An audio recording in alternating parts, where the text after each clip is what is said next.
I've had many leading experts on this show, including Matthew Walker, and they've all said the same thing about sleep. They've said it's the biggest positive investment you can make in your own performance. You can have the best strategy in the world, but if you're consistently tired, poor decision-making will follow and eventually cause other things to fail in your life. So if you're looking to optimize your recovery, you should start looking at what you're sleeping on. Our sponsor, Helix, makes high-quality mattresses tailored to your body. It doesn't matter if you run hot, sleep on your side, or need something firm. Helix has a mattress for you. And I asked them recently to send one to a member of my team, and Juan received it. And we travel a lot, so when he's home, quality sleep really matters. And he told me he's getting the best sleep of his life. And the data backs it up, with 82% of people in a Helix study saying they saw an increase in their deep sleep. And with a 120-night trial, you've got 4 months to prove it to yourself. You can get 27% off at helixsleep.com/diary. That's helixsleep.com/diary. This week on the Diary of a CEO, we have a returning guest, Jake Humphrey. He is an entrepreneur. He is a TV presenter. He's also now a podcaster. And Jake has spent the last year on his podcast sitting down with some of the most high performance people, some of the most accomplished people in their industries, from acting to business to sports, you name it. And so because of that experience, because of all the insights he's gained over the last year since we last spoke, I wanted to sit down with him and compare notes. We have a lot of high performance people on this podcast too. I wanted to understand the similarities. I wanted to pick into the minds of some of the guests and what he's learnt from them. How are they the same? What makes them different? And that's what we're going to talk about today. So without further ado, I'm Stephen Bartlett, and this is the Diary of a CEO. I hope nobody's listening, but if you are, then please keep this to yourself.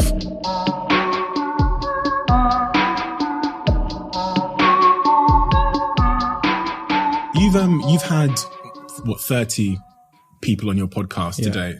You've got a lot more coming up. One of the key questions that I wanted to ask you, because it's, something that I ask myself, is what are those key lessons that you've learned? You've interviewed, high performance athletes, actors, authors, and really sort of high performance people from all industries. What are the key lessons and the themes? I think there is one key lesson that was summed up for me by Matthew McConaughey, the Oscar-winning actor who came on my pod recently. And his phrase is, don't leave crumbs. And what he means by that is, when you're making a decision, don't leave stuff behind. Don't make a bad decision now that later on you've got to go back and pick that crumb up and be regretful about it. And that's brilliant, because sometimes when we talk on the podcast, we talk about really big blue sky thinking, we talk to you about social change, setting up social change. And sometimes to people that are listening in, that can seem unreal, almost untouchable, because it's this huge multi-million-dollar business that you've created. But actually, don't leave crumbs is about making the decisions for a big business like that and creating something amazing. But also make sure that you don't have an extra drink in the evening in case it leaves you with a hangover tomorrow and you've got work to do. Or make sure you simply choose your clothes the night before so you're not doing it in a rush. And I still leave crumbs all the time. I tell you, when we interviewed Matthew, he's the first Hollywood actor we've had on the pod. So for me, it was quite a big moment. And I thought, I really want to be looking good for this. So I thought I'll have a shower and a shave before we do the interview. And I was having a shave in the bathroom. My wife was in the bath and she was going to come down and listen in the corner in my study, because she was she loves Dallas Buyers Club. She was excited. And, I was having a shave and she goes, it's 9:54. I was like, and I thought it was 9:30 or something. We put the kids to bed. And then the next thing I know, I'm running downstairs. I haven't done my hair properly. I've got 2 Wi-Fis at home because our upload speed living in the countryside is horrendous. So I was then on the wrong Wi-Fi. I then looked for the script that I'd written for the questions for Matthew, couldn't find them. And I was the last one in. Really? I'm getting beaten to the interview on my own podcast by a Hollywood actor. Wow. And I left crumbs. And now that's a good lesson for me, because I do it all the time. And I think that you only learn about the crumbs you leave by doing it. And I just really want people. I've had a few negative comments that have come my way about the podcast, direct messages from people saying, you're getting this all wrong. We're in a global pandemic. I'm having a really hard year.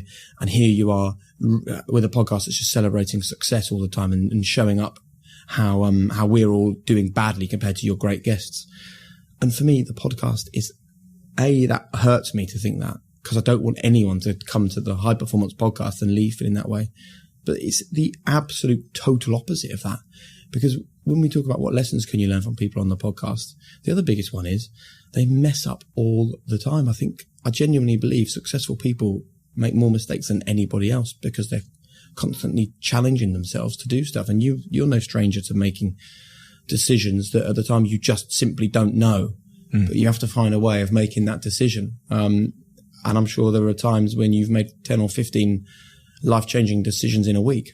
You know, the point about those crumbs and, you know, rushing down the stairs when you realized that you were late. What could you have done in hindsight to prevent those crumbs being left behind per se? I just need to be really honest with myself that I have weaknesses and I need to address them rather than thinking that everything's fine. And I am notoriously late. I am always a few minutes late, and always my New Year's resolution is this is the year that I'm not going to be late.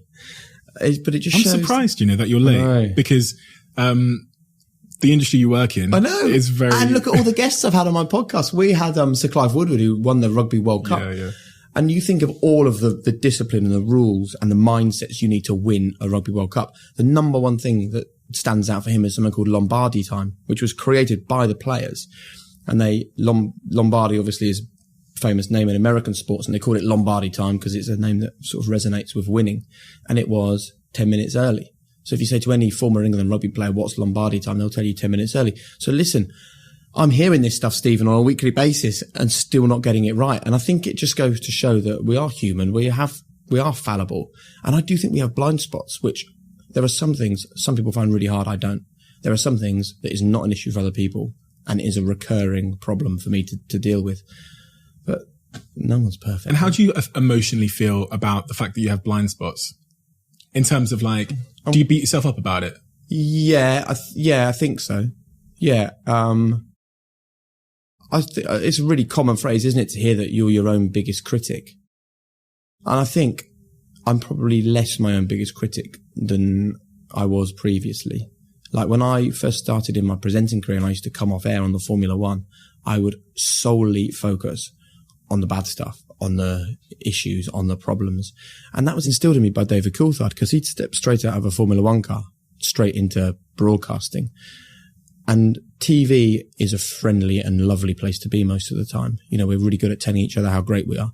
And we had our first production meeting just after the first race. And I was just grateful to get through it. It was my first ever bit of live Formula One. So I was just glad to have survived. So I was ready for this lovely, you were great, this was great.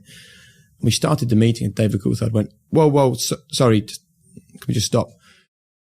And this is unheard of. He goes, I'm just not interested in this. And the producer was like, sorry, I don't understand. He's like, I'm not interested in sitting here and going through all the good stuff.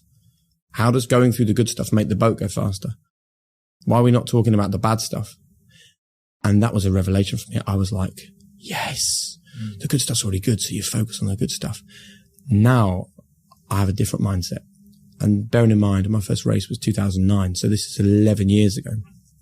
And for a long time, my focus was on the stuff that I was struggling with or the stuff I wasn't very good at or the times where I didn't feel life was very good. So I would look at a bad month or a bad year and go, right, why was I not flowing? Why was I not really in a happy place? Why was this? Why don't we focus more on the good stuff? And that is my mindset change. That is the thing that for 2021, that is going to be my focus.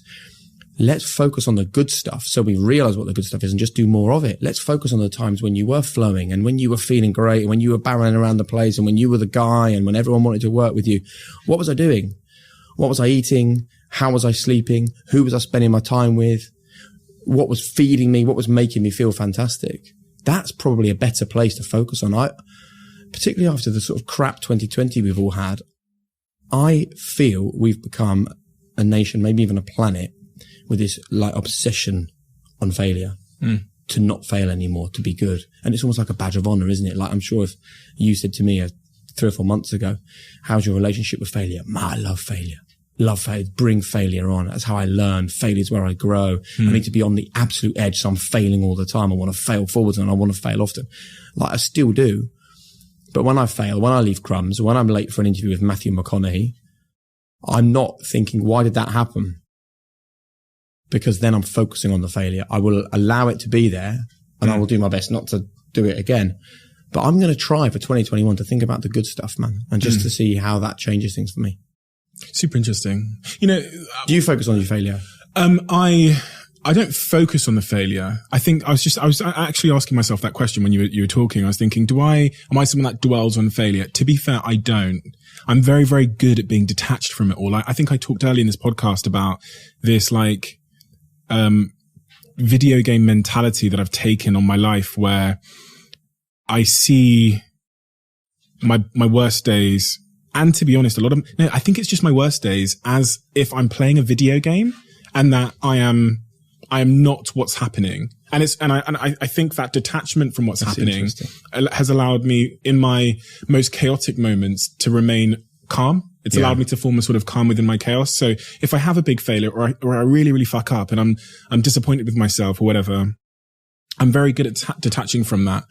So I think absolute ownership of what you're doing for me is powerful, which is that the total opposite of what you're saying? Because I think, like, whatever I do, I have to absolutely believe it and own that decision. Because then if it goes wrong or people question it, I can say, listen, I really thought it was the right thing. It's like the emotional detachment. It means that I don't think that I'm going to die, although I am totally responsible for changing it. So I'm thinking specifically about the day where, I was driving to work, get the emails and the text messages saying that our whole server's been hacked and every client we have has been sent really, really personal, specific abuse by them from our email server that's come from my business partner's email that looks like it was meant to be sent to my assistant, but the client was just accidentally CC'd in. And this happened?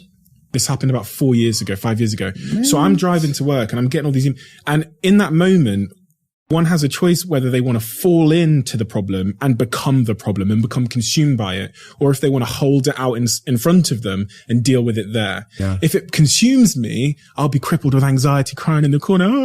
But if I can hold it out in front of me and realize that this isn't going to kill me, this isn't going to end me, this isn't, but this is something that I have to deal with out in front of me, then it becomes much more possible to be rational and to think in terms of probabilities. And I've come to learn, especially over the last year or two, that when you can make your decisions based on probabilities of the outcome, you can make really, really good decisions. Yeah. I was thinking a good example of that is actually a friend of mine yesterday texted me, and he said to me that it's interesting. He said to me that at his marketing agency, his clients' passwords have maybe been exposed to one outside individual. Yep. So there's one guy at another company that might have seen all of his clients' passwords. And he said, Steve, I'm going to call all of my clients now and tell them that all of their passwords have been exposed. So I said, let's go through the probabilities here. If you lined up 100 people, like the guy that might have seen these passwords, how many of them would do something malicious with that information? We both agreed it was probably less than 1% of like reputable people that would take a bunch of passwords and do something malicious. So I said, okay, so one person out of 100 or less. So your probability of harm is less than 1%. What's the probability of harm if you call all of your clients and tell them that all of their passwords have been leaked? Probably greater than 1%. Yeah. So let's think about ways we can get that less than 1% down to like 0. So I said, email all your clients and tell them you've done a security review and that you highly recommend they all turn on 2-factor authentication today. And that means the probability of harm goes from less than 1% to 0. Yeah. But he was like, in the emotional mindset, he was just like, I'm going to call them all, apologize because all day. He probably felt a duty of care. But if you do the 2-step authentication, I suppose you're still... It's like 0%. It moves it to 0%. It's a duty. You're balancing there a duty of care and, how do I remove harm from my clients, but also remove harm from my business? But he was so emotional when he called me that he wasn't thinking rationally. Yeah. And that's why holding it out in front of you allows you to think in terms of rational probability. That perspective is so important to have. Like, I've always had this irrational fear of imminent disaster. So when I was a kid, I used to come in from school and my mum would go and walk the dog and she might be 15 or 20 minutes. Most kids would just watch cartoons. I would be like at the window after 10 minutes thinking, where's my mum? Where's my mum? And then these little voices come in my head. Oh, maybe something really bad's happened to her. Maybe she's slipped over and banged her head or maybe she's lying in a field. Right. I might have to go and find where my mum is. And then she reappears. I'm like, oh, thank goodness. Even now with my kids, if I'm out somewhere and they go round a corner, I don't just think to myself, I'll walk round the corner and my kids will be there. Until I can see my kids again. And there might be parents listening to this that relate. the worst possible things that could happen to one's children is happening to my kids until I can see them. So I find myself like speeding up or saying to my friends, yeah, hey, let's go and sit over here so we can just literally so I can keep an eye on the kids. And then I'm a little bit of a hypochondriac, so I fear that. And then when my phone goes or someone sends me a message going, hey, Jake, can we have a chat later? Like it could be someone from Whisper or it could be someone from BT Sport or someone about the pod. I don't go, yeah, cool. I'll call you later. I'm like, oh, what could that be? My brain goes to worst case scenario. And I found myself really quickly going, sorry, I've just got a really important call to make. My heart's racing 10 to the dozen. And then as soon as I find out what it is, I'm like, oh, thank goodness. Where does this come from? I don't know. Because there is no skeleton in the closet. Like a friend rang me the other day and the message that he gave me was he's separating from his wife, which is massively sad. But he rang me and said, listen, I'm really sorry to call you with this, quite awkward news. I'm immediately thinking, oh my goodness, right, what on earth can this be? But in my head, it's going to end everything. It's going to cost me my marriage, my kids, my job, my house. Isn't that ridiculous? But I now have the perspective that I know this is how I am. I've had this since I was like 11 or 12 years old. I know this is how I'm made. So that is a really powerful thing for me because I then think when I feel this feeling beginning, like when my kids go around a corner, I now say to myself, listen, your kids are going to be fine playing the other side of a tree. You know yourself well enough to know that this is just irrational anxiety. It's your brain and it's just playing a trick on you. That's all this is. You talk a lot about responsibility. Yeah. There you just said, this is how I'm made. Yeah. That sounds like giving up responsibility. Yeah. Yeah. So how? But then I think I'm taking, yes, you're right. You are totally right.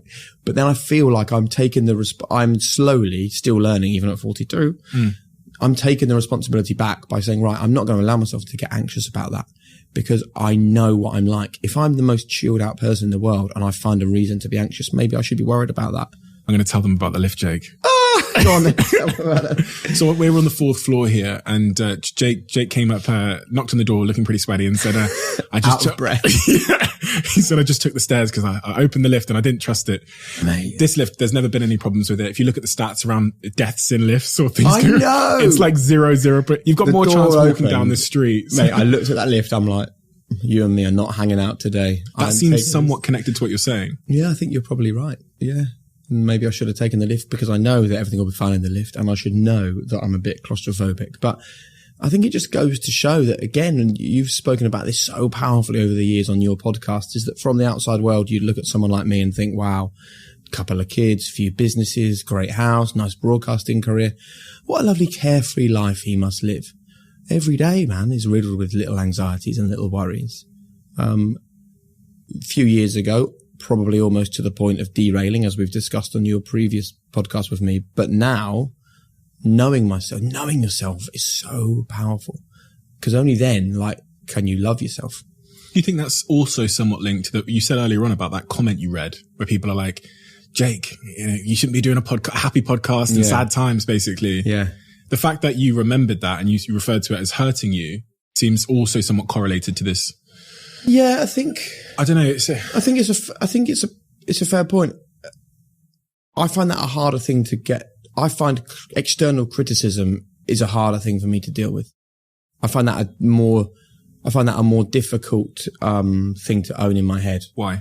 I think because probably human beings just want people to like what we're doing. I mean, I find it confusing as well because I think if you're being offended by my high performance podcast, like, wow, that shows the level of offense that some people can take because I honestly want it to just be a wholly positive experience from the moment that someone clicks subscribe or starts listening to the pod till the minute they leave. I just want people to be happier, to get takeaways, to live a more empowered life, to go and be successful. I honestly believe it. Like, You've got thousands and thousands and thousands of reviews on your podcast. Yeah. It's rated 5 stars. People pour their heart out telling you how much they love it, how much value it brings. And we're talking about this one guy. I'm a human, I suppose, aren't I? I think you slightly over-index a little bit in terms of caring about this stuff, though. Mm-hmm. And I actually, when people asked, what you're like after meeting you, I said he's just such a nice guy, such a good guy. And you are such a good guy. And it's maybe that is part of, I don't know, is that somewhat connected to your... I think so. Don't you think the two are completely connected, though? That if I wasn't the kind of guy that genuinely wanted people to You're right. be in a better place, I wouldn't give a shit whether someone said my podcast was useless, because I'd be like, well, I don't care anyway. I'm just doing it to make some money. For me, that podcast, and I will openly say this, I've not made a penny from creating and operating for an entire year. And we talk all the time that this is about the outcome, not the income. And I think the reason why it has been successful is that whether it's me or whether it's Damien or whether it's the guys that help us to film and edit the podcast together, all of us totally believe and buy into what we're doing. Like, I genuinely think that it is what people need to hear because it is empowering people and go and do great things. Who have been, a lot of my friends messaged me after you had Johnny Wilkinson on. Yeah, I bet. And they said that was fucking weird. It was deep, wasn't it? I had to listen to that back 5 times, and I did the interview, What it was a remarkable... for people that haven't heard it, what was the surprising? So the bravery really from someone who won a Rugby World Cup as a certain person and now is a completely different person. I mean, I can give you like a sort of salacious headline, like he told us that winning the Rugby World Cup is no more important than doing the washing up. And the way that he squares that off in his mind is he says, what are you doing if you're playing rugby? Moving your body to achieve a goal. What are you doing if you're doing the washing up? Moving your body to achieve a goal. And if I make winning the Rugby World Cup more important or to hold more value than doing the washing up, and I'm no longer a rugby player, what am I less valuable because I'm no longer doing the thing that was more important?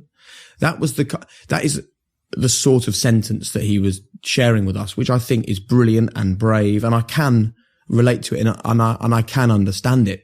But I think that for me, the real revelation that came out of the Johnny Wilkinson episode, and what I really want people to understand if they listen to it, is that when you strip everything back, he is someone who has totally changed from where he was when he was conquering the world. Because when he was conquering the world as a rugby player, he thought he had to stress and struggle and sacrifice and fail.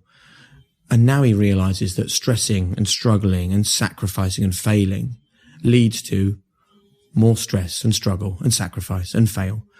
And actually, one of the amazing things he said, when I released a book after winning the Rugby World Cup, I wouldn't be surprised if there wasn't a spike in mental health cases from people that read that book, because the book was saying, you've got to struggle, you've got to really struggle in life to be successful. And I think that is something that when we first started the High Performance podcast, I loved it when people spoke to me about the battle and the struggle and the strive and the sacrifice and the late nights and the early starts.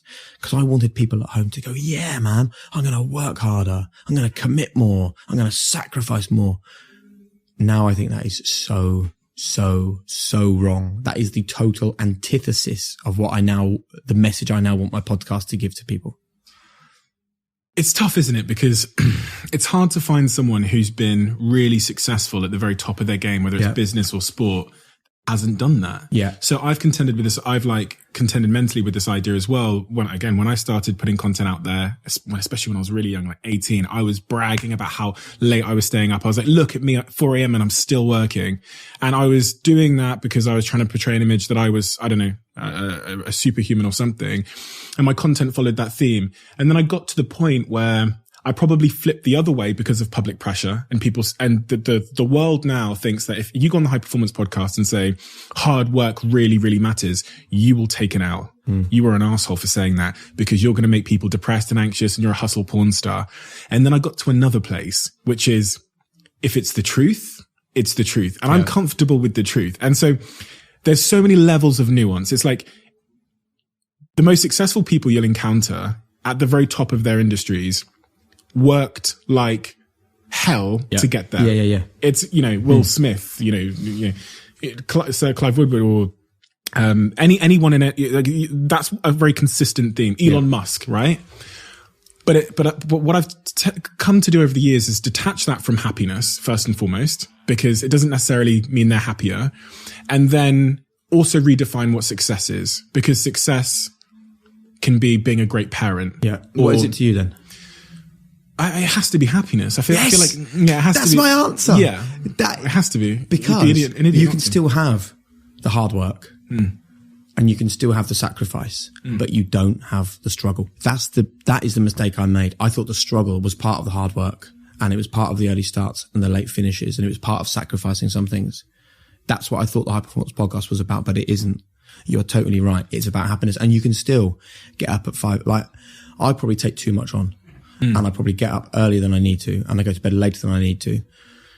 But I am so happy, and that's what it has to be. And it can't be happiness at the detriment of others' happiness. Yes. It has to be being happy, content with yourself, and spreading that happiness. And that, again, is something that Johnny Wilkinson spoke about, which for me has been one of the biggest revelations. Being absolutely present, absolutely, totally present. So when I'm here with you, my phone is down on the floor and it's actually on silent, but it should be off, because I need to be totally present with you right now, because what's happened is gone. What's yet to happen, which is me going off to do a game at BT Sport, is a story. I can write that in my head if I like, but I'm probably going to get it wrong because it hasn't happened yet, exactly the way the date's going to go.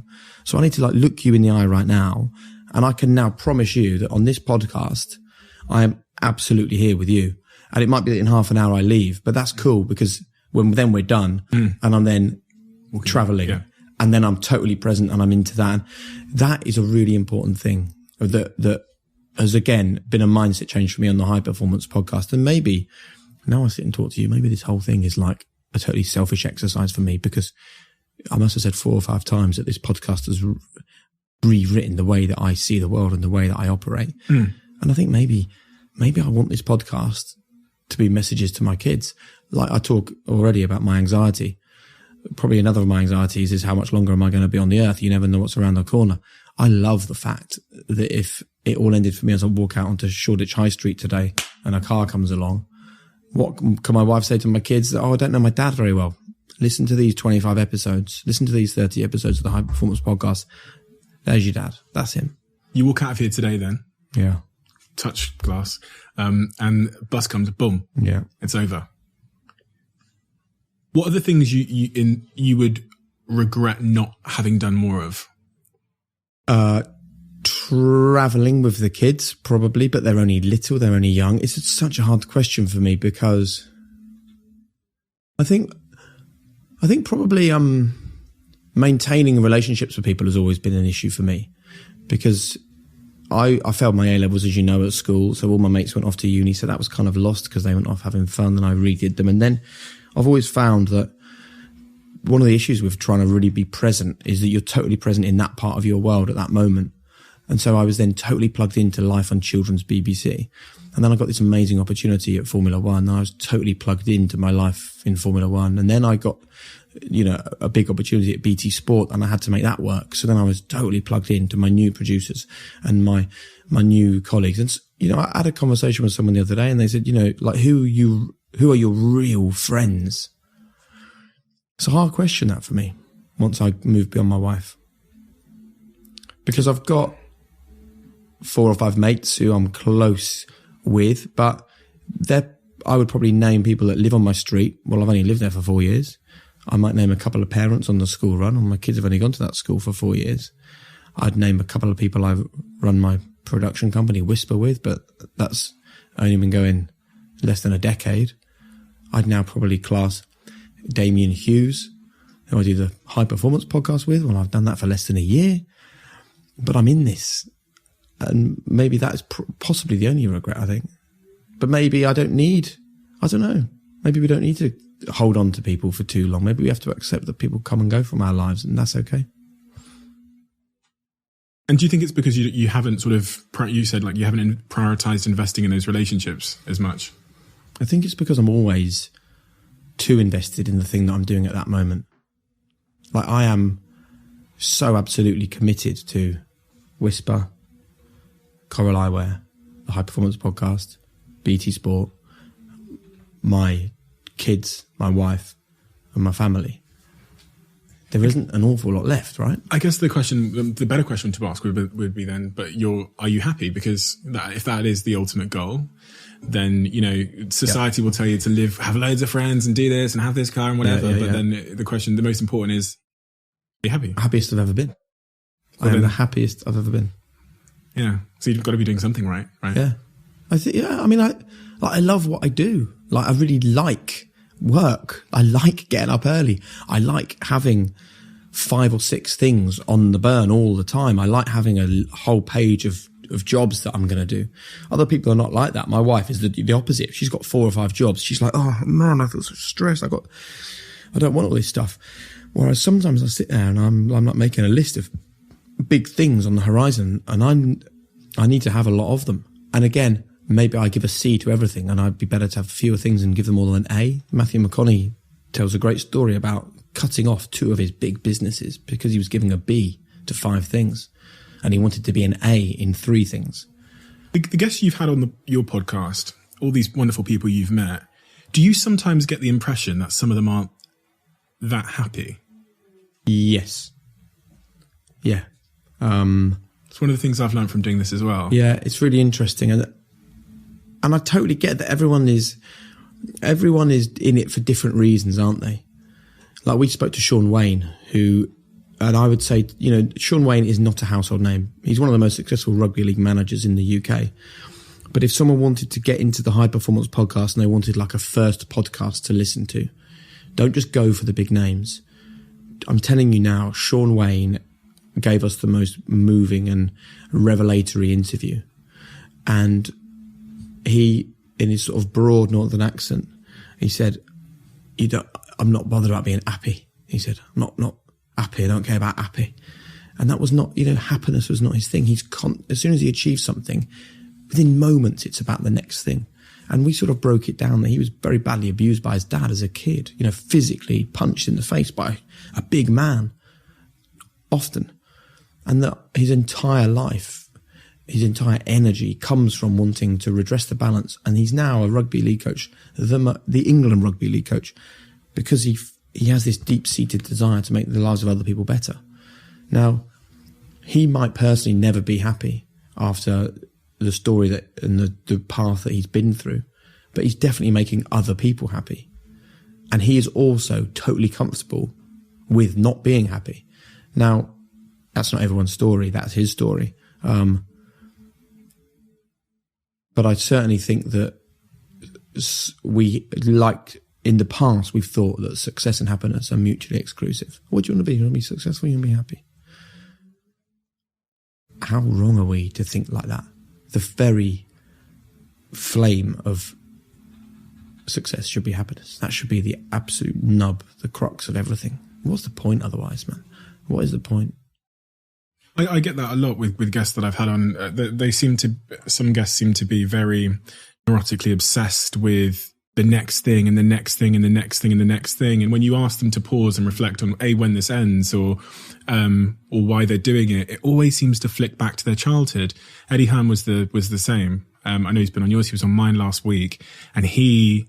When I was talking to him about his aspirations for the future with Matchroom, he says, I want to sell for 5 billion and we'll do this and we're going to do. And I said, but why do you want to sell for 5 billion? You're happy now. He goes, well, we should be doing, because we should be selling for 5 billion. That's why I want to do it. And I go, but why does that matter? And he goes back to his dad when he was younger. He goes back to the fact that his dad used to criticize him and didn't give him praise. And it's weird that those early moments have driven, and it's the same with me, to be honest. They drove this like obsessive desire to just keep climbing a never-ending mountain. And that's a trend that I've seen in very successful guests and very successful people, is often some kind of, it's a strange thing to say, but something that went not to plan when they're younger seems to be the reason that we all adore them, admire them. It's something that had hit them in their emotions or their wiring that sent them into an obsessive state in their. It's never as good as you think it will be, though. When you achieve those things that you want to achieve. Like the biggest thrill I've ever had was when I spent £9,750 on a green MGF. It was my first ever car. I can still remember the number plate, P710NJN, and I looked at that car. I bought it from an elderly gentleman in Colchester, and I went to his house and I said, I got a banker's draft, and I was working on children's BBC, and I remember he took me out to his garage, and those old fluorescent light strips, they flicker tick tick tick tick tick tick before they come on. I remember, and it's still in my head as vivid as the day it happened, the light flicking and just lighting the car up for a second, and then it goes dark, and I looked at it and I was like, I cannot believe. Now fast forward to where I am now, a successful TV presenter, invested in Coral Eyewear, run a podcast, have 2 beautiful children, have a production company. The kids and my personal relationships are aside from this, because that is on a deeper level than anything else. But in terms of material successes, nothing, and I mean nothing, man. Nothing has come close to spending less than 10 grand on a green MGF. So you've got to enjoy the journey. You've got to enjoy the travel, because A, it's not as good when you get there as you think it will be. B, you spend an awful lot more time getting there than arriving. Like, you have to answer this totally honestly. Have you totally left Social Chain now? Yeah. With money in the bank? Yeah. That you wouldn't have had if you hadn't walked away from that business, right? Yeah.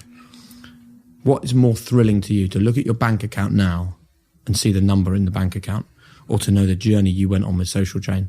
Oh, yeah, of course. I mean, the bank could be double, triple, quadruple, 10 times. It wouldn't matter. Now, if I said to you, if I came to you in Manchester when you to nab frozen pizzas just to feed yourself, and I said, listen, dude, you can either absolutely work your nuts off for the next 10 years, like build a business, hang out with people, develop some good relationships, or I'll just bang 100 mil in your bank account today. I said 100 mil. Give me there you go. Yeah. And now here you are, you've got the 100 mil, and the thrill came from the journey. There's something like, I'm always conscious of my own like hindsight bias, because it seems to be the case that every broke person goes on the journey to get rich, that ends up being successful. They get the money and they go, it doesn't matter.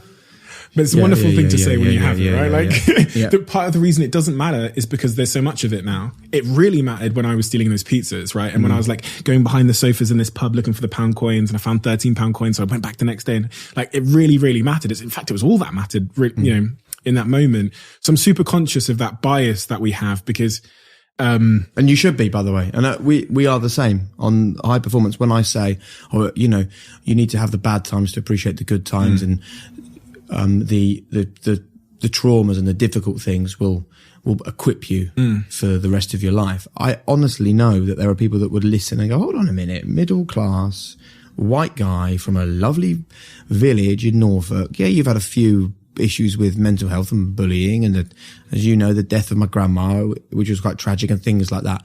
You haven't really struggled. Yeah. So then I think it's important that we've done an interview that we haven't put out yet for the podcast with Sio Kolisi, first ever black Springboks captain.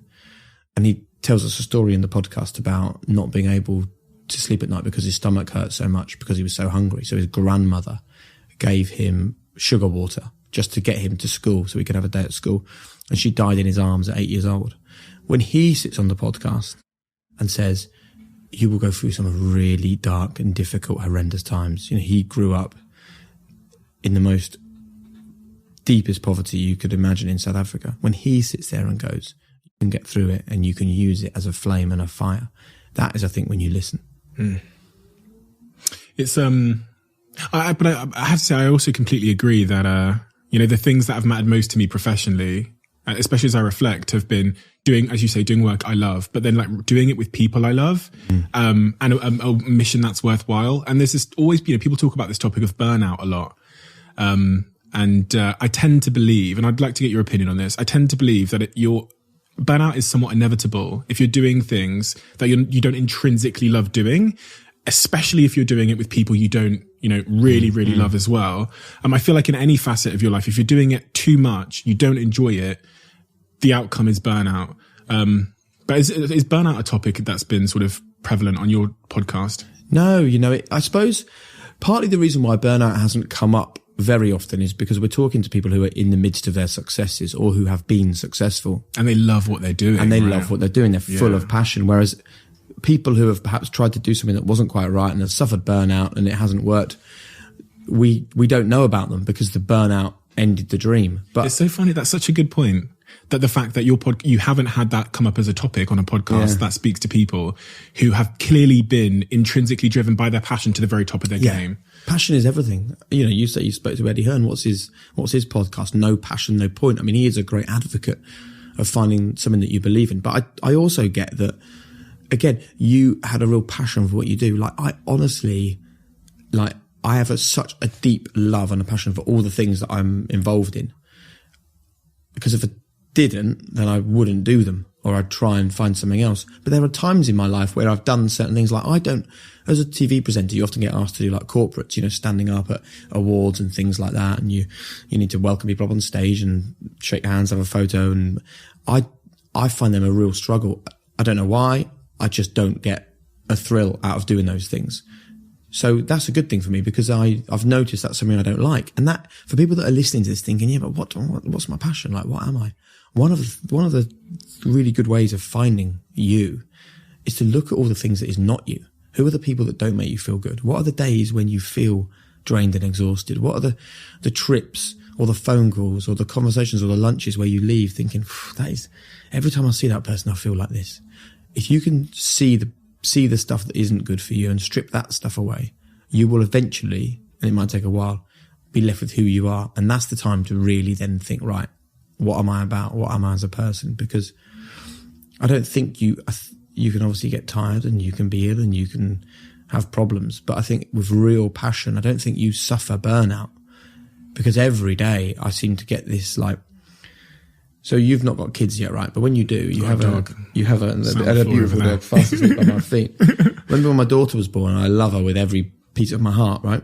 I had this real fear that when my son was born, where's the love going to come from? You joking? You do. That's a fear. It's quite a common thing for parents. Like, my daughter had every single bit of love in my body. So with my wife, obviously we're really super close, but a love for your child is very different. It feels very different from the moment that child is born. And I could not have loved my daughter not 1% more. So then my son is about to be born. My daughter's gone off to the grandparents, and I'm watching my wife in labour thinking, I've got nothing left for Sebastian. What's this about? Sebastian's born, and within 2 seconds, I love him equally. So there's no diminishing of the love for my daughter, not one bit. But all this new love has just appeared out of nowhere, and I can love my son exactly the same. How is that possible? And it is exactly the same when you have a real passion or a real love for something. Like, every day that I get up and I'm making phone calls, or I'm having conversations, or I'm brainstorming, or blue sky thinking, or thinking about guests, or heading to do live television, it's filled up again. I'm full. I'm ready to go. I don't feel like the cup is draining slowly, because I love the stuff that I'm doing. And that's a great point, because I think people tend to believe that passion is a singular thing. Yeah. And they're searching for it aimlessly, like it's an Easter egg hidden somewhere. Yeah. And then you can drain it. You can't drain your passion. Yeah. You can have multiple passions. And you've met a ton of, high profile people on your, from your presenting career, but also from your podcast. I'm sure you've come across a bunch of arseholes as well. Yes. I'm not going to ask you to name them. Holly Tucker on our podcast came out with Holly Tucker, she created notonthehighstreet.com. Yeah. She said, I'd rather have a hole than an arsehole. In other words, I would rather hang out with no one than hang out with someone that I don't like, which I thought was a good one.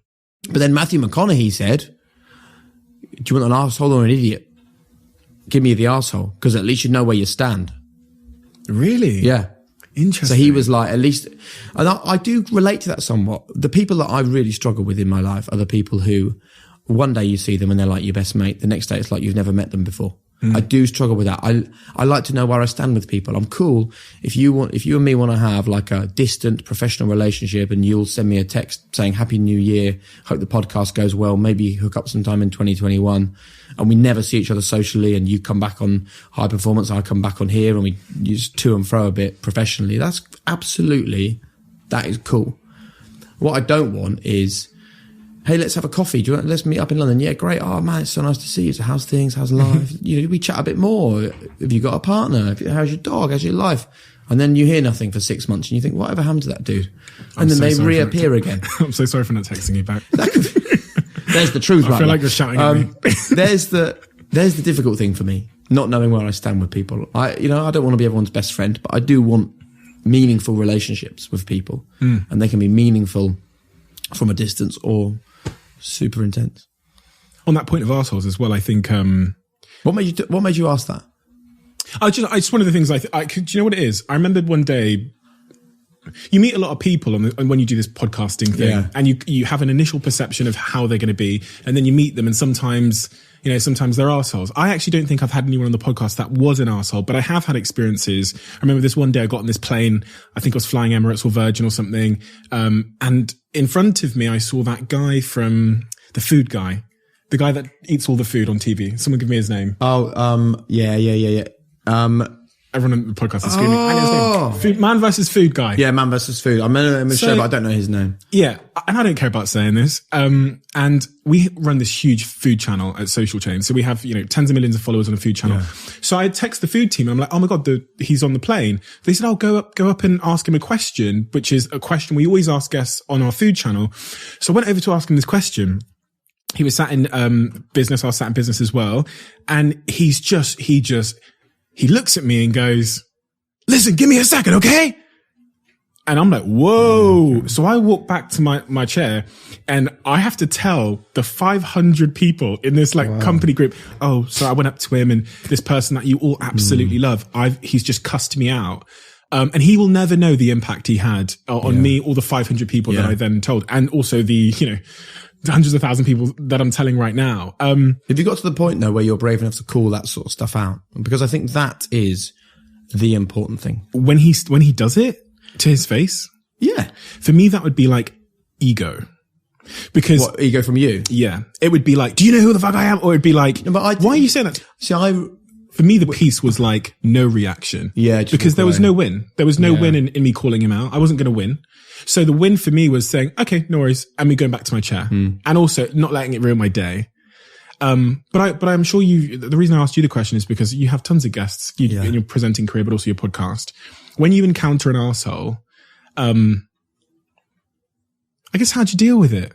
You just know that you're there for a stop, not a stay, I think. And you, does it break your heart a little bit sometimes? When it's someone that you, admired? Yeah, I suppose so. I suppose I don't worry too much about it because I just think, do you know what? You're just not for me. And also, like, who am I to sort of judge whether their behaviour is arseholery? If it's clearly rude and unfair and unkind, absolutely. I now feel like, look, I'm 42 and I'm a parent and I want my kids to operate in a world where they can be themselves and they can't be bullied or pushed around. I think I'm old enough now, and I definitely wasn't like this a few years ago, where I can hold my chin up and say, that behaviour is really not acceptable. Would you call someone? Yeah. You would. But I wouldn't do it in an arrogant, look at me, I'm a sort of being a dick, where I just say, listen, I just think that behaviour isn't acceptable. And have you done that? Yeah. To someone I work with, yeah. In your presenting career? Yeah. Name and address. I'm joking. And actually, do you know what you find is that often, I've done it twice, and both times they've gone, yeah, look, I'm really sorry. That is actually unacceptable. I mean, we had an interesting experience because my wife used to work in production. So she was a production secretary, which is not very high up the ladder of people in television. And I was a presenter. So she would be looking after, security, taxis, tickets, logistics, clothing, call times, all the stuff that makes television happen, but is not the glamorous side. And the number of times that I would say, oh, I met this person today, aren't they great? And she'd be like, really? And then we would meet those people and I'd be like, oh yeah, I think you know my wife, Harriet. And they were like, oh, right, yeah. Hi, really nice they were to see you. You guys will have to come round sometime for some food. And Harriet's like, that's not how they were. Really? When they thought I was just sorting out their travel. And that is the definition of an arsehole. But yes, I think it is, because you just treat everyone the same, man. And they're treating you well because you can potentially benefit them in some way. I don't know. It's weird, isn't it? Like, why?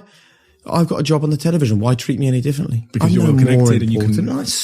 That is what really annoys me. We see that and I saw that in my business over the years. And I came to believe that even with me leaving the business, it won't break the business. But I do believe that, like, so I believe one person leaving a business doesn't break it. And you can apply this to your relationships, your life, your friendship circle.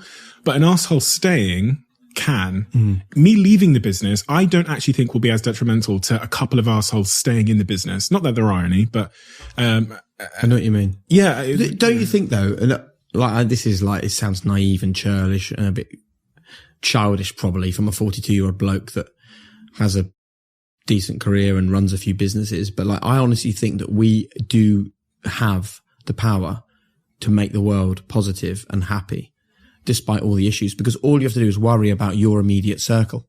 And that is why I get frustrated with people who spread negativity and criticism. And I've just got no space in my life now for negativity from people, because I just think if, let's say that I know 7 people and I just say, do you know what? I'm going to really radiate a positive energy. I'm going to lift them up. I'm not going to be critical. I'm going to do everything I can to make them feel like $1 million. The only agreement is that they have to do the same.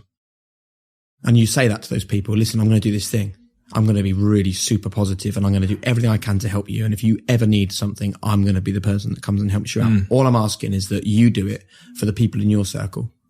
Be the change. Think how quick that would radiate. Yeah. So my 7.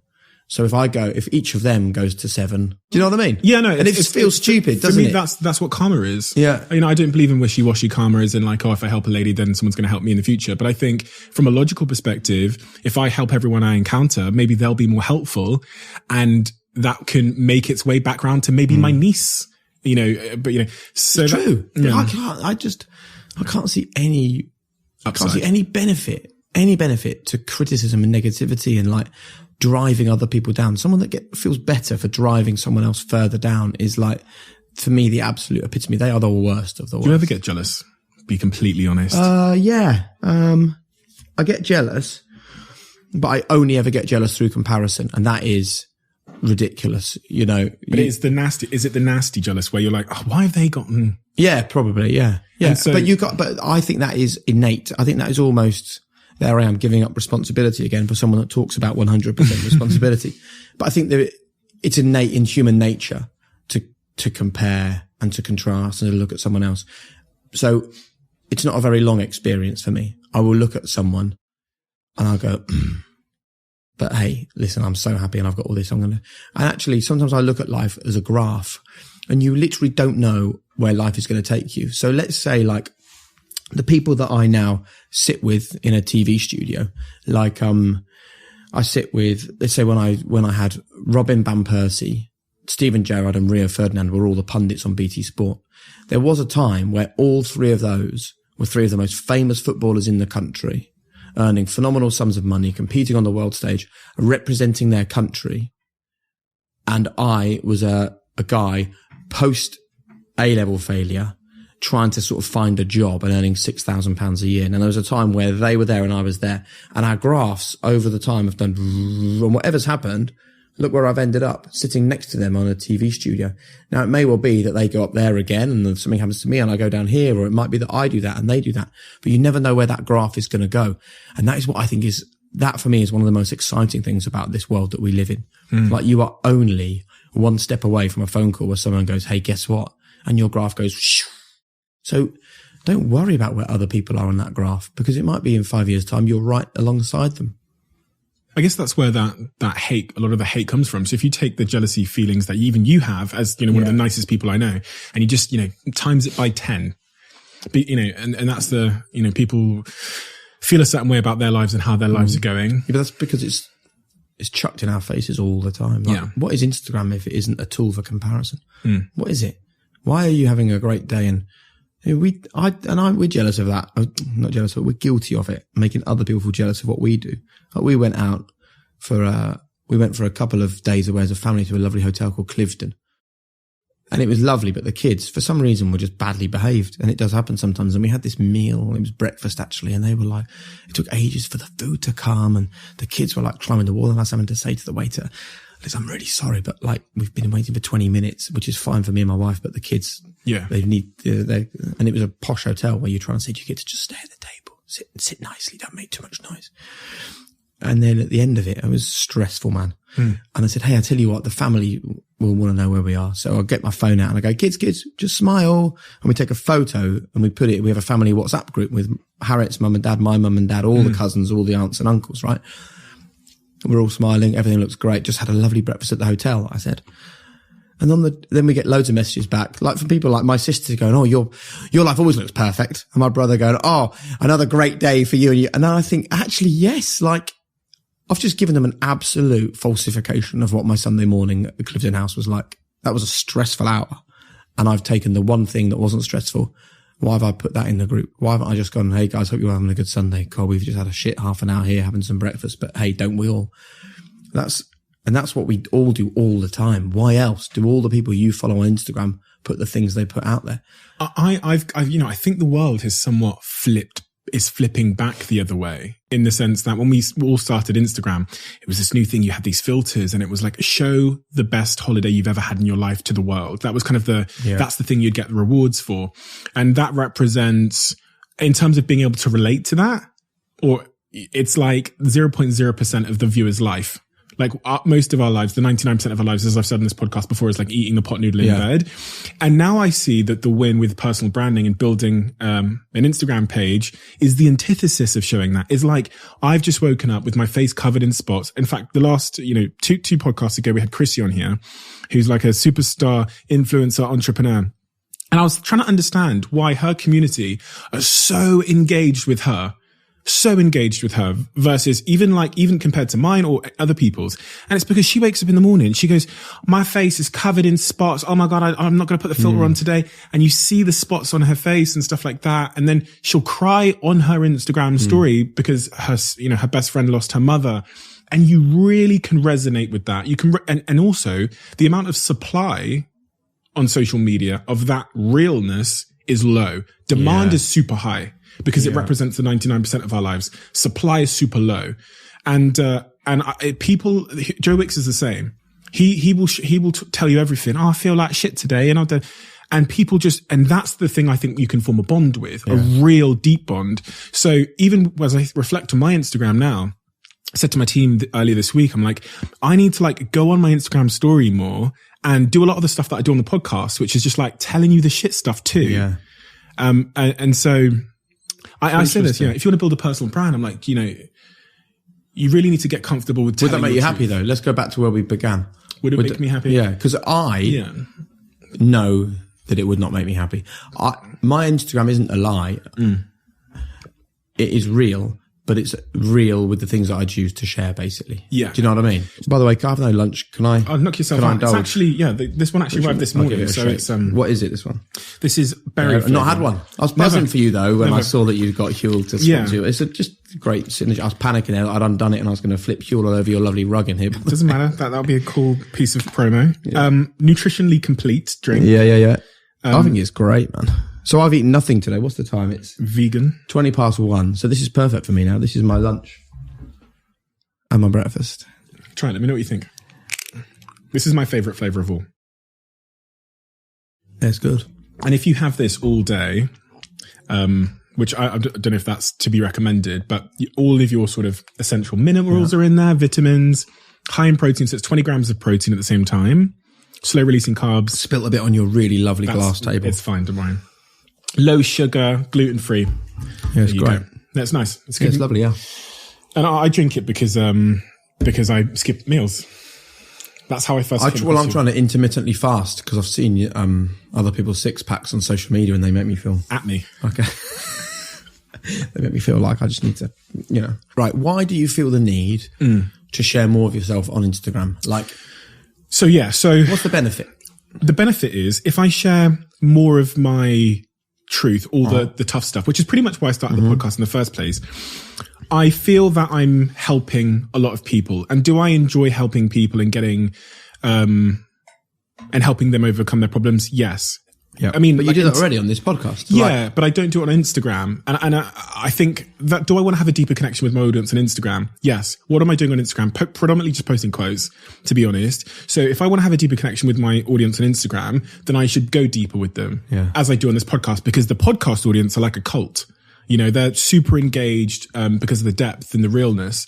So I think it would make me happy in the long run. Must be a reason I don't do it.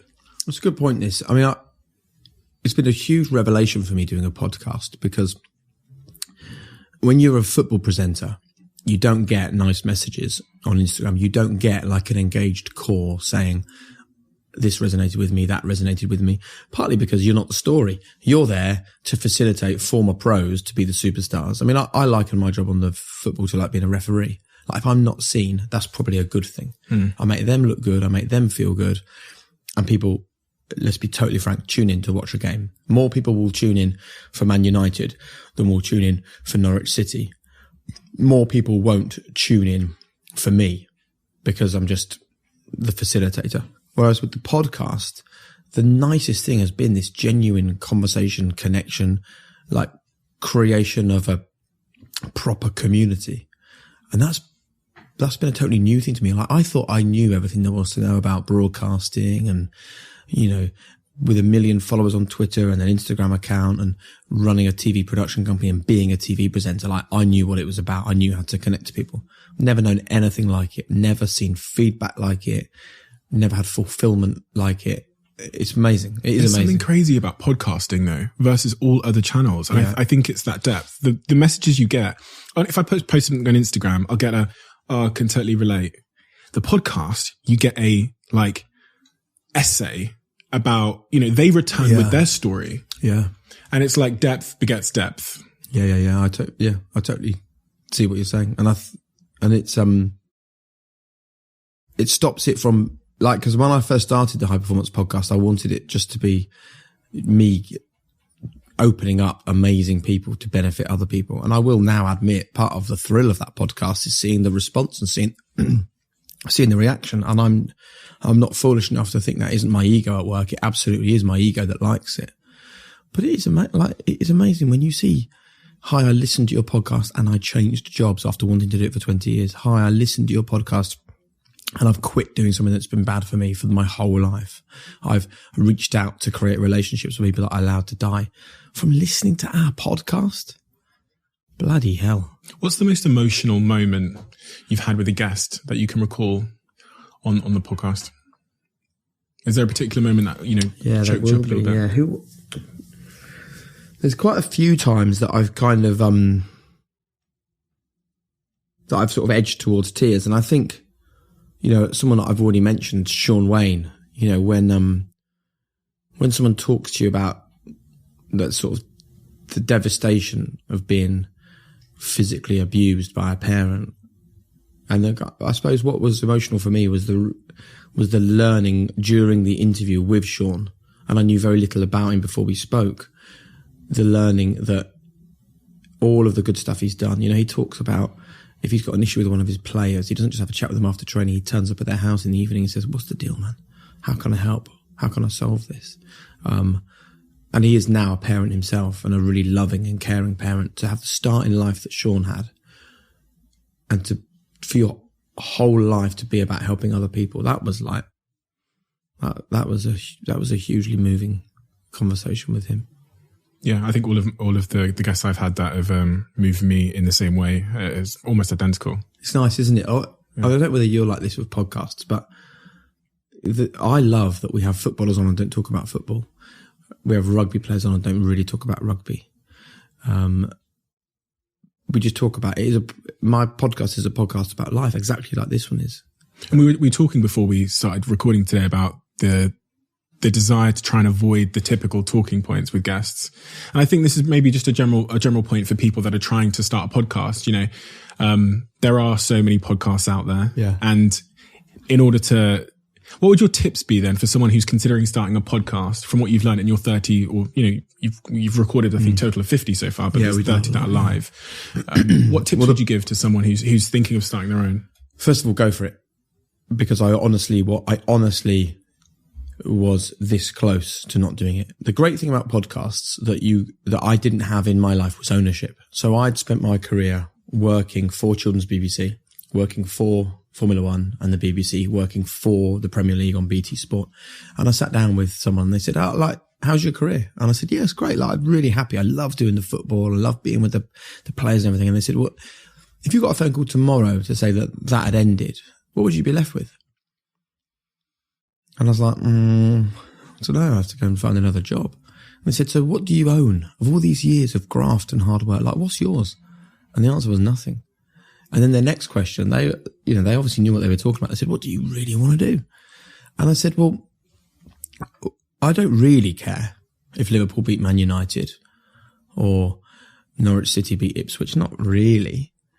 But I love like the effort and the graphs, and I love sitting with the pundits. I love the way that Rio Ferdinand and Steven Gerrard watch a game of football. I love how they turn up looking smart, or they bring their own food in little plastic containers still. Or the day that I first met Lewis Hamilton and he walked in the room and he like took off his watch, and he didn't just chuck his watch on the side. He got it and he closed up the clasp and he put it down and he moved it, and then he got his little bracelet off and he went.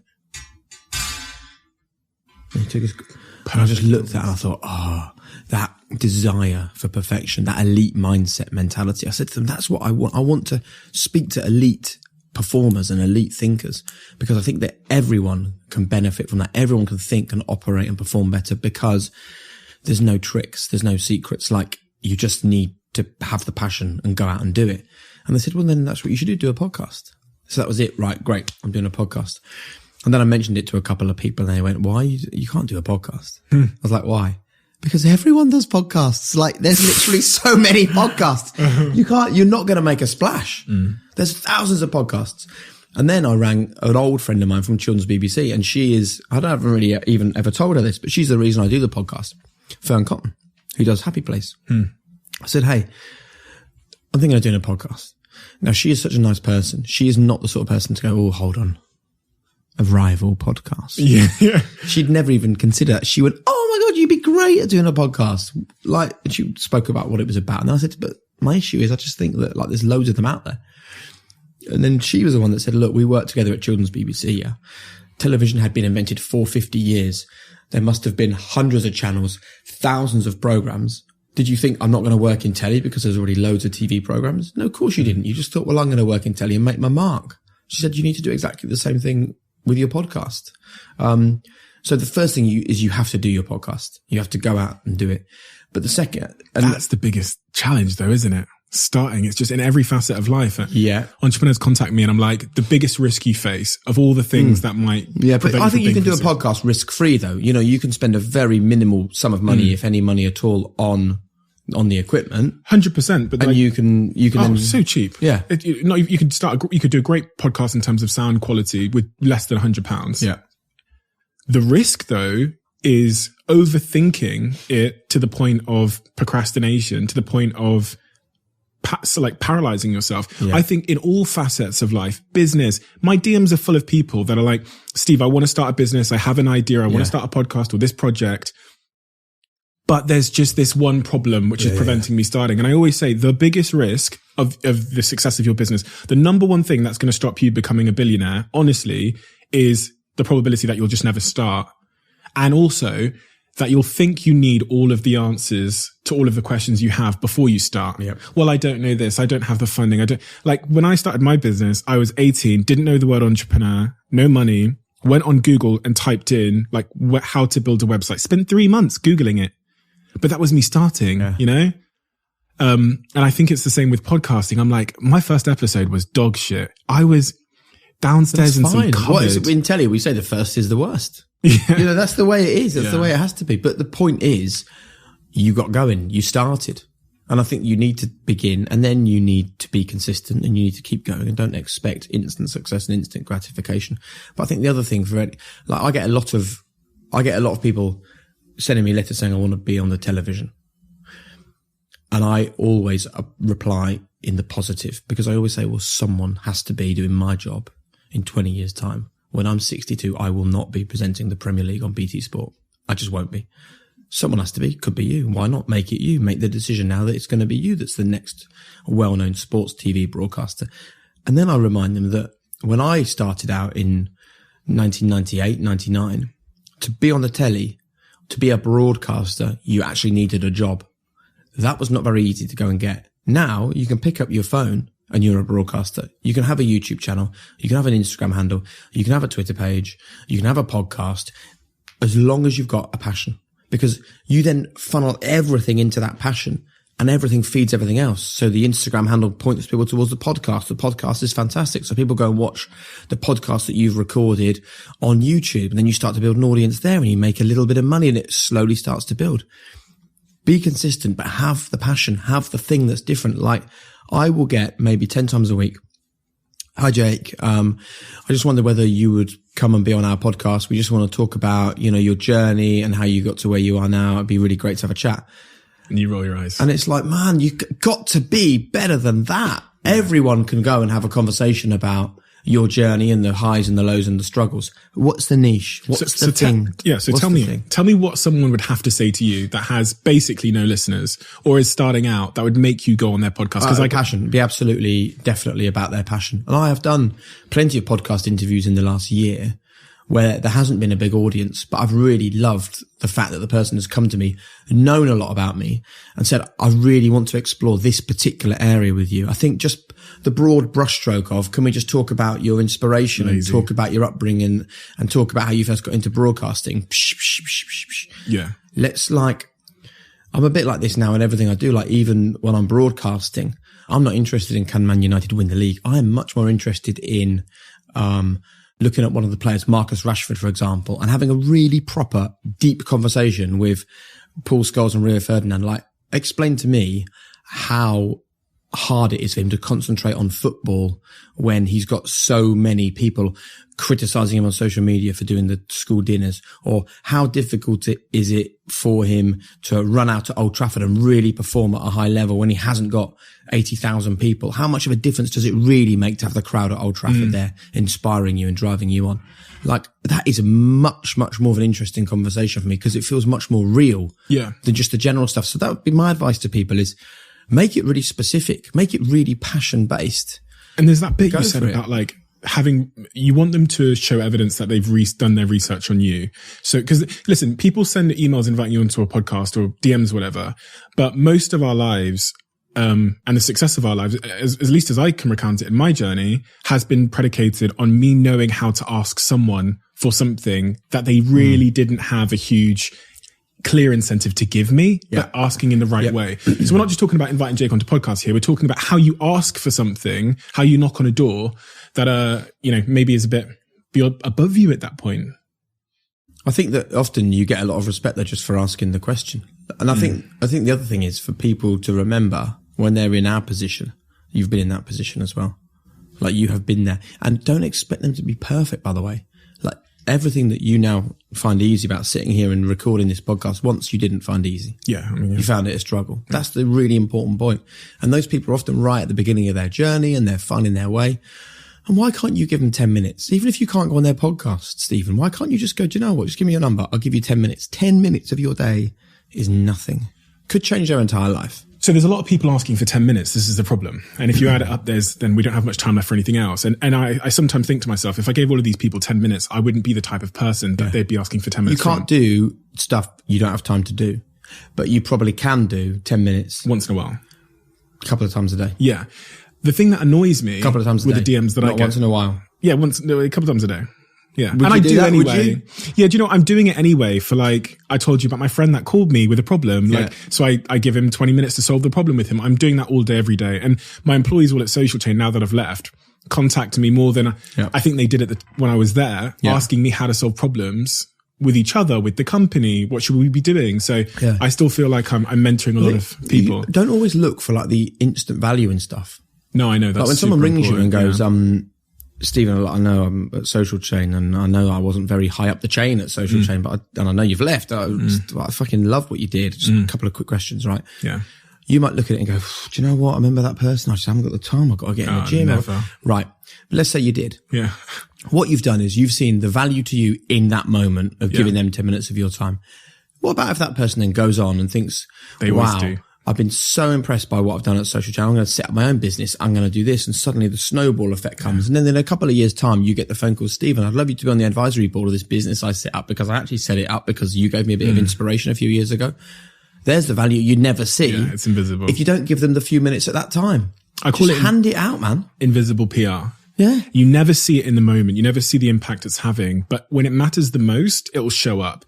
So for example, the guy I told you about from Man vs. Food, we have a huge food channel and we're looking for hosts for this food channel that would potentially get paid a ton of money. Yeah. And in that one moment, he will never see. He saw the value giving you 10 seconds in that moment and there was no value. Yeah. But now he's clearly going to be excluded from the process of deciding who hosts the food channel just because of that 10-second moment. He'll never know because it's invisible PR. but I tell you what does make me annoyed is I'll get messages from someone and they'll say, Steve, I swear to God, I got this message. I screenshot it and sent it to my friends because it's synonymous of the wrong approach. Steve, I'd love to know, how you did what you did. I've produced thousands of videos, podcasts, interviews, blogs on how I did what I did. There's actually a video called like how I built a £200 million company or whatever. And for me, when someone says that, I think you don't actually want to know. Because if you really wanted to know, you would have put that into Google. Yeah. Or you would have put more effort in. You're being super lazy.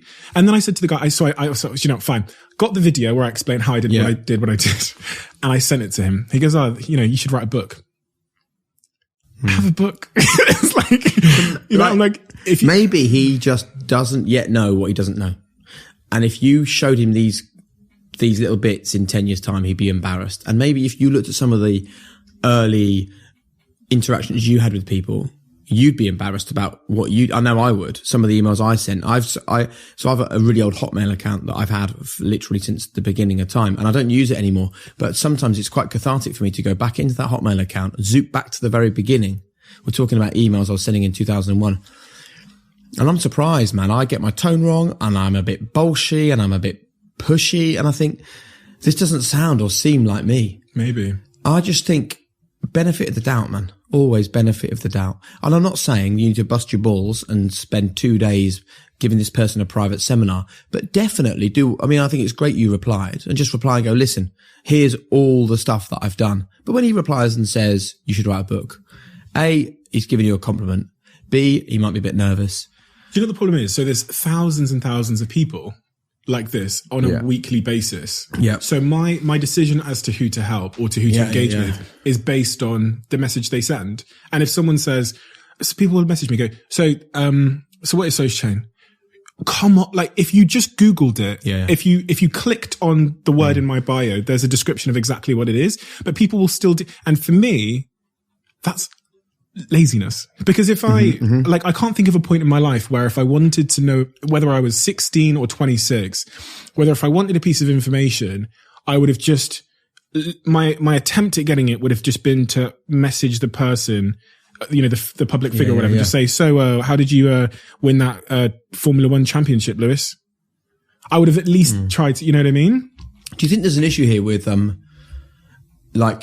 with social media now, there's a complete lack of formality. So like when you and I were growing up and we wanted to run a business that someone had set up and sold for hundreds of millions, you literally could not get to that person unless it was a real graft to get there. So by the time you did manage to get an email address for some CEO of some big business, it had been such a journey. You weren't going to lose the opportunity or waste the opportunity because it had taken you 2 or 3 months just to get to the point of being able to send something. Part of the issue now is that people who want information from you, literally, this is how long it takes. Stephen Bartlett, direct message, HISTEVI, Stephen, can I know about your business? Right, that's taken me 30 seconds. That's how long it is. So that's why the quality of effort is so low because they're just used to it. That's how we now communicate with each other. But then the other thing is 20 years ago when you were trying to get hold of a CEO of a big business, there was quite a good filtration process so that by the time you got the email address of that guy or that woman at the top of that business, it was a journey. If you would have had 20 knockbacks, 10 or 15 setbacks, blah, blah, blah, blah, blah, blah. So actually the person that got those email addresses were the grafters, man, and the ones that were finding the route and finding the path. And it shows though that the most important thing, one of the 2020 growth hacks for your career is knowing how to ask. Yeah. Because everyone has now got the email or the DM, but there's a real art in knowing what to say when you're in there. I know that people like you are getting a lot of messages every day, all of the same quality, but that's great because it's easy to stand out. If you want to, it's a good thing. If you send me a voice note, that jumps up in the queue. If the voice note is, well researched, as you say, jumps up in the queue further. If you're asking, here's the thing for me, it's like, if you're asking me for something and you're making some attempt to acknowledge the fact that, that I don't have a lot of time, that also jumps you up in the queue. Cause I think this person's a little bit more, savvy and it's being more realistic. But yeah, it makes a huge difference. Coral. Yeah. I want to talk about this. So, eyewear brand. I received these lovely sunglasses in the post. And as I said to you before we got on air, I usually look a little bit weird in sunglasses, but this pair of sunglasses, and I'm not just saying this, and I actually said this behind your back as well. So this is how you know it's legit. Great. I actually think I look quite cool in them. You do look good, yeah. And I would never wear sunglasses like this normally because I couldn't find the right shape. Yeah. Tell me all about Coral and what this is. This is your first sort of significant investment? Yeah, it's the first time I've ever invested in a business, really. Obviously, Whisper Group is different because I was a founder and we set that up together. But I've wanted for a long time to do what I can to help people who are perhaps in a position where I can have some influence on their lives. So about a year ago, I set up a scholarship with the UEA, the University of East Anglia in Norwich. It's pretty simple. When people apply for the film and TV course, they're means tested. So they have to fill in a form so we can find out their family income. And if the family income is below a certain level, I will pay £5,000 a year every year that they're at university. So 15 grand over the time of their course to make it affordable for them to go to uni. So it's literally my way of finding people who wouldn't get a chance in the TV industry. It's similar to the ethos we have at Whisper. Like, we want to lift up people that are underrepresented. And I think there's amazing TV talent out there. And they literally will never get the opportunity to have a TV career purely for financial means. And that really makes me sad. So I set that up. And then I had this great relationship with the UEA, and they introduced me to a young guy called George Bailey. And he's a 19-year-old student. He's 20 now at the UEA. And he had this idea for recycled eyewear. And it is literally taking fishing nets out of the sea, taking plastic out of landfill and turning them into eyewear. And I said, do you know what, George? Like, that's a really good idea. I really like it, but it will be everywhere already because it's so simple. Because when we sort of ran through the numbers, there's something like 9 million pairs of eyewear sold in the UK every year. Almost all of them virgin plastic, covered in lacquer, full of glue, full of metal, bad for the environment, not doing any good for the planet at all. So I sort of heard what he said and thought, this will be happening already. And I was actually in London for a meeting with my agent in West London. I thought the perfect place for recycled, sustainable eyewear brand is West London. So I went into all of the high street eyewear places that you could possibly imagine. You know, David Clulow and Sunglasses Hut and all of these others on Oxford Street and Bond Street. I was in that area and I said the same thing every time I walked in. Hi, can I see your range of recycled eyewear? Blank faces. Can I see your green range, your sustainable range? The same. Nothing response. And I was straight on the phone to George. I said, listen, we need to make this happen. We really need to make this happen. And we're not the only brand in the world making eyewear from recycled material, but we're the only brand who have gone and got our own eyewear designer. So it's original designs, handmade in a factory in Italy. We then offset all the carbon. So when that gets delivered to you, there's not been a single hit on the planet from the carbon, and the plastic has been taken out of the world to create those. The lenses are infinitely recycled, and we have a system where you send the lenses or the whole eyewear back to us and we can recycle them so it all goes again. So the phrase I use is planet positive. It's not just like not putting pollution into the planet. It's actively removing plastic and turning it into something that you would otherwise have gone and purchased. And look, we're a startup, we're small. It'll be a slog and it'll be a battle, but I wouldn't have got involved like everything else I've been talking to you about if I didn't passionately believe that those are the answer. None of us go shopping now without a plastic bag in our hand already, or a reusable tote bag or whatever. But none of us think twice before we go and buy a pair of sunglasses. And Coral Eyewear, I want to be the answer. The case there, that's made from plastic. Oh, this case or this case? This that case. One. Oh, wow. Yeah. So that's recycled plastic. The cloth inside, recycled plastic. You'd never know, would you? No, one of the things that really struck me as well is how high quality it all feels. Like, it feels super luxury, like the case and the... Well, that's the thing. We also didn't want people to think, yeah, I want to sort of help the environment, but I'll have to look a bit rubbish. We actually want people to think I can still buy a really nice, high-end, high-quality bit of eyewear. You got the little note there from George. Yeah. What's he said on nice. It says, hey there, thank you so much for choosing Coral and our vision to make the eyewear industry kinder to our planet. Smiley face, George. That's super nice. Super there you nice. go. Yeah, no, I was, I was nervous because when friends send me things, their new products, sometimes I don't love it. Yeah. And I'm known for being really honest with my friends, and saying, oh, I don't really like this about it or whatever, because I just think the truth sets you free. And And that's what people really value, as you said earlier. It's like the critique is often, more valuable at certain stages than just total praise. One word you said earlier that has become incredibly important in my mindset these days is the word consistency. Yeah. Maybe from meeting exceptional guests, maybe just from understanding the root cause of my own accomplishments. But, I used to think that intensity was the answer. But if you look at all of the success that I've had, whether it's getting 1 million followers on Instagram or social chain or whatever, it was that word. And I never really appreciated the importance of that word up until recently. I think it was when I was writing my book. What have you learned about consistency? I've learned exactly as you have that consistency is the root of all good stuff. Because if you find something that works for you, you have to do it consistently. Like I used to say, consistently relentless. I regret the use of the word relentless a little bit now. I do think you have to be relentless, but I now change it to you have to be consistently, happily relentless.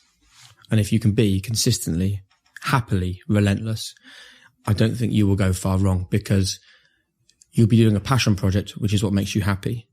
You will be consistently doing things, and consistency is absolutely key for people to understand what you're about. And let's be totally frank.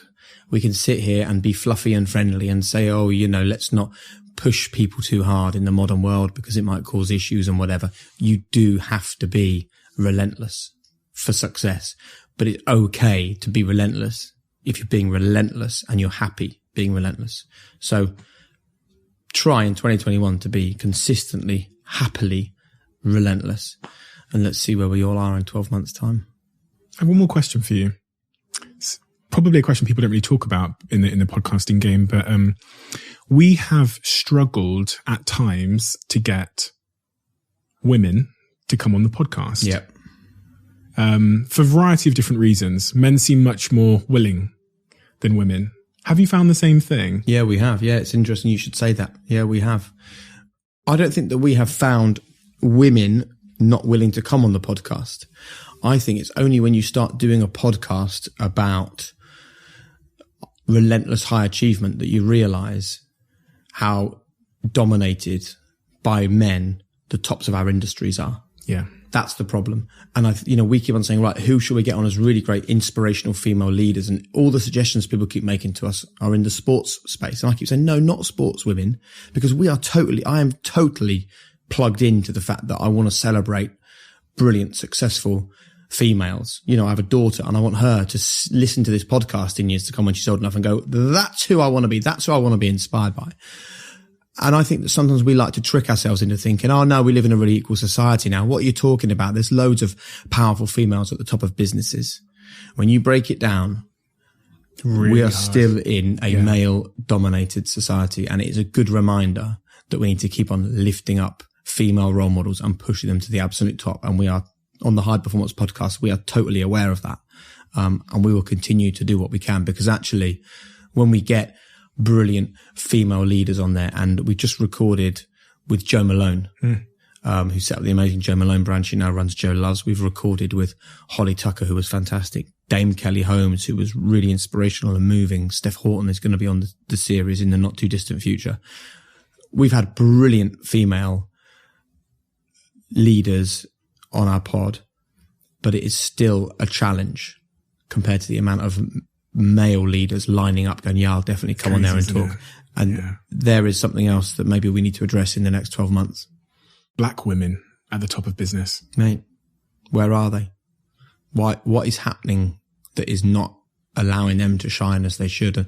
And that's one thing. Can I just say one thing that really is pissing me off massively at the moment?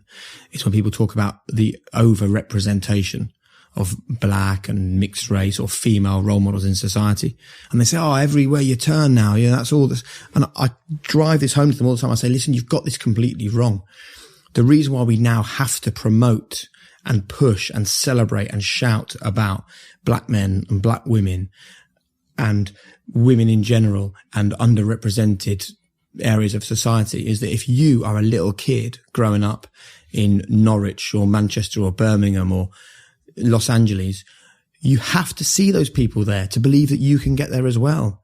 There's no good saying, oh yeah, they'll eventually make it through. We have to show them now that you can, no matter who you are, no matter what the color of your skin, no matter what your gender, no matter what your background, no matter how affluent you are, you can get there. And that's why we have to push them to the forefront now to inspire the next generation. Because once they're there, they'll stay there, and it'll be a much better, more equal society for everyone. We've both got a big responsibility with our platforms to do that. And we should. We absolutely should. Listen, thank you for your time. No worries, you're incredibly busy. It's always nice to sit down and chat with you. Yeah. Thanks for lunch. No, it's always fascinating. And I, you're discovering incredible stories through your own podcast, High Performance. And it's really powerful to kind of compare notes sometimes with people. Cause one of the things I've learned from doing the podcast, which I'm sure you have as well, is that the themes that have made people successful and given them that high performance mindset are actually quite consistent. Yeah. I think when I started my podcast, I was expecting to find 50 different ways, to become successful, but it all seems to be distillable down to these simple themes like, consistency and discipline and passion. And then for me anyway, much of the root cause of that consistency or that obsession or that passion has come from, often in many circumstances, something that might not have gone right on the playground, or some insecurity they had, or something their dad or mum said to them. And that for me is fascinating. But yeah, thank you again for your time. It's a pleasure. And, it just reminds me that we're all on a journey, right? And I said to Harriet when I was coming on here today, I said, I'm going back on Diary of a CEO with Stephen. And she said, again, well, what are you going to talk about? Because you only went on there a few months ago. And you know what? When I now sit here and talk to you, I'm a different person to the one that you spoke with before I began doing my podcast, before I began doing my stuff with Coralie, where even in the last year, I feel like I'm sitting here as a different person.